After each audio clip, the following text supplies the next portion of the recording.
बरसात हेठों पानी आ, घर बुडी आन। चौथो पंजो ॾींहं खां इंतज़ामिया काई ज़ाहिर कोन्हे कि असांजा ॿार बचड़ा अंदरि बीमारियुनि में लो थी आन। बेड़ियुनि ते अचूं वञूं था, न को MP न को MNA न को असांजो तक जो को नाज़िम केर ई ज़ाहिर कोन्हे को। पाणी कढण असां हितां जे साम्हूं बीठो आहे हिकिड़ो, असांखे जेकी गिफ्ट ॾिनी अथनि असांजी ट्रैक्टर इहो राति खां वठी कोन थो हले। कंहिं महिल चवनि था पेट्रोल कोन्हे, कंहिं महिल चवनि था पुर्ज़ो ख़राबु आहे, कंहिं महिल चवनि था इंजण ख़राबु आहे।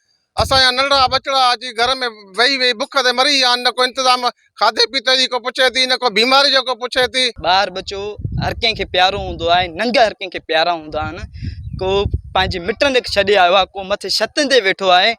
मां चवां थो हिते काई इंतज़ामिया न आहे। साम्हूं जनरेटर पियो अथव, पुर्ज़ो खुटियलु आहे, पानो खुटियलु आहे। इंतज़ामिया नज़र कोन थी अचे हिते असांखे। त ॿियों टियों ॾींहुं आहे जेको आहे इहो पाणी में ईअं ई अचूं वञूं था। ॿार जेके न कढिया आहिनि, सामान घरनि में मौजूदु पिया आहिनि थिया, उहो लोड़नि था। तबाही लॻी पई आहे थी। इंतज़ामिया असांखे नज़र कोन थी अचे, न को माहौल नज़र थो अचे, न को पुछण वारो आहे।